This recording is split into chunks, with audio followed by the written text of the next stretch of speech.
Hey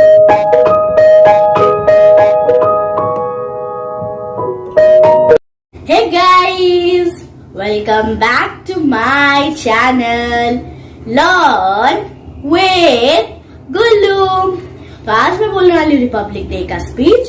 so let's start. सागर जिसके पांव पखारे, हिमालय जिसका सरताज है, गूंज रहा दुनिया में डंका भारत का, खुशियों का दिन आज है। Good morning to everybody present here, respected principal ma'am, secretary sir, teachers, parents and all my dear friends. Happy Republic Day to all of you. I am Divesh Jivatar from Standard 3. Today I am very happy because I have the opportunity to express my thoughts on this auspicious occasion of 74th Republic Day. आजादी का मतलब सिर्फ वही समझ सकता है जिसने कभी गुलामी की हो। हम सौभाग्यशाली मानते हैं कि हम स्वतंत्र भारत में जन्म लिए हैं। यूं तो आजादी की आग 1857 में ही जल चुकी थी। चारों तरफ इनकलाब जिंदाबाद के नारे गूंज रहे थे और सीने पे गोलियां खाते हुए लहूलुहान देशभक्त भूमि पर गिर पड़ते थे। ये हालात पैदा होने के बावजूद एक माँ अपने बेटे को सरहद पर दुश्मनों की धज्जियां उड़ाने के लिए भेज देती थी और उसे खत लिखा करती थी कि अम्मा ने खत लिखा है बड़े ही चाव से, पुत्र मेरे ना घबरा जाना, एक इंच भी पीछे ना हटना, चाहे इंच इंच कट जाना, चाहे इंच इंच कट जाना। परंतु कोई आह नहीं, कोई पश्चाताप नहीं, दिख रहा है तो बस एक अलौकिक तेज, और उस तेज में अटल विश्वास कि हमारा भारत अवश्य स्वतंत्र होगा।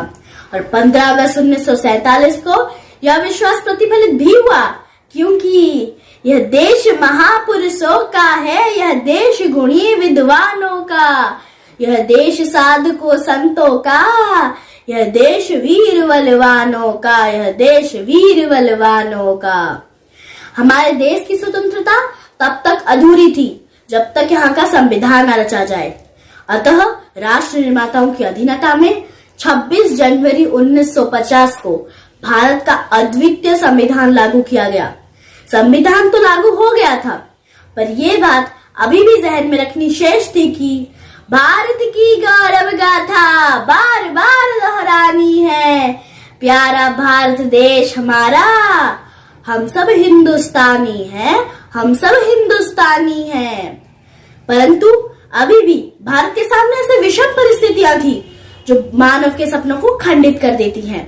और तब मन में सिर्फ यही भाव जगने लगता है कि सोचा था अपने देश को खुशियों से सजाएंगे, क्षमता और सद्गुणों से भारत में बहारें लाएंगे। हाय, यह आजादी के बाद क्या हो गया? कलाम के सपनों का भारत ना जाने कहाँ खो गया। और इस खोते हुए भारत का महज कारण है कि अनीति अत्याचार बढ़ रहा, युग का अर्जुन मौन है, अपमानित द्रौपदी पक्ष में बोलने वाला कौन है? अपमानित द्रौपदी पक्ष में बोलने वाला कौन है? युग का अर्जुन गांडीव उठा ले, गीता का प्रमाण है, अब गुणों के समक्ष झुकेंगे नहीं, करना हमें राष्ट्र सम्मान है, करना हमें राष्ट्र सम्मान है। गणतंत्र की स्वतंत्रता के लिए यह अति आवश्यक है कि हम अपनी सभ्यता, संस्कृत, मौलिक चिंतन और वैचारिक स्वतंत्रता को बनाए रखें। लेकिन आज ऐसा लगता है कि मिली राजनीतिक स्वतंत्रता पर विचार परतंत्र है, पाश्चात्य चिंतन चरित्रों से कहाँ हुए स्वतंत्र हैं। अभी स्वदेशी तंत्रोपेक्षित मिला कहाँ सम्मान है, और किसी कोने में बैठा रो रहा संविधान है, रो रहा संविधान है। इस रोते हुए संविधान को प्रबल, सशक्त, सफल और प्रभावशाली बनाने का अगर किसी को अधिकार है तो वो सिर्फ और सिर्फ हम देशवासियों को। ऐसे में हमें ये प्रण लेना चाहिए कि प्राणों में ले संकल्प शक्ति, मानवता के प्रति अचल भक्ति, तुम चढ़ो ध्येय के शिखरों पर, इंद्र सुखों से ले विरक्ति, इंद्र सुखों से ले विरक्ति। और जिस दिन हम ऐसा करने में सफल हो पाएंगे, उस दिन इस देश का बच्चा बच्चा आर्थिक सम्मोहन त्याग कर पतितों को गले लगाने लगेगा और एक ऐसा राष्ट्र का निर्माण हो जाएगा जो निष्पक्ष और निष्कलंक होगा। और तब हम ये कहने में पूरी तरह सक्षम होंगे कि कभी तिरंगे के छाए को शत्रु नहीं छू पाएगा। धैर्य, एकता और साहस से हर प्रश्न सुलझता जाएगा, हर प्रश्न सुलझता जाएगा। अंत में अपने वाणी को विराम देते हुए आप सबसे यह अनुरोध करूंगी कि अपने देश पर अपना सर्वस्व निछावर करने और उसे चरम उत्कर्ष तक पहुंचाने का दृढ़ संकल्प लें और मन में सिर्फ यही भाव रखें कि इस देश की कीमत जब जब हमने पहचानी है, इस देश का बच्चा बच्ची बना देश सेनानी है। जात पात भाषा और देश का बीज पनपने ना देंगे और इन आधारों पर हिंदुस्तान को बंटने ना देंगे, हिंदुस्तान को बंटने ना देंगे।